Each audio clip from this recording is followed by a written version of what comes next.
Olá pessoal, eu sou Wagner Vasconcelos, mas pode me chamar de Vaguinho. Eu sou baterista, percussionista e hoje eu vou ensinar para vocês como a gente pode fazer um chocalho com apenas duas coisinhas que a gente tem em casa, super simples. Primeiro é uma garrafa plástica, pode ser de água, de refrigerante, de suco, qualquer uma. Ela só precisa estar bem sequinha por dentro e um pouquinho de arroz, que eu gosto, mas pode ser qualquer grão.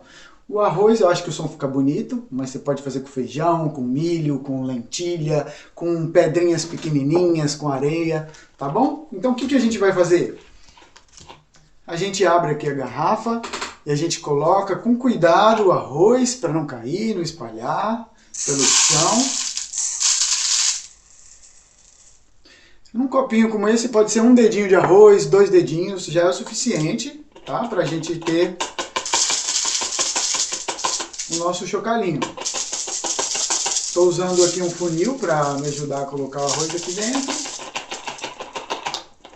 Pronto. Aí na garrafa fica assim, um dedinho, mas se a gente colocar 2, 3 dedos também funciona muito bem. Aí está pronto o nosso chocalho. O chocalho é um instrumento que a gente usa para fazer som, né? Dar um ritmo, que pode ser tanto um efeito sonoro, como esse aqui, ou ritmo, tipo um samba.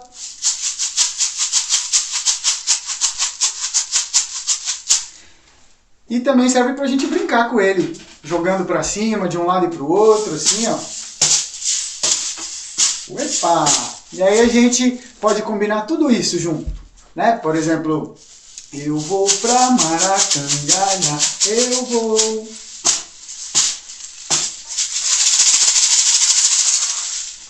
Então te vejo na oficina. Até lá, tchau!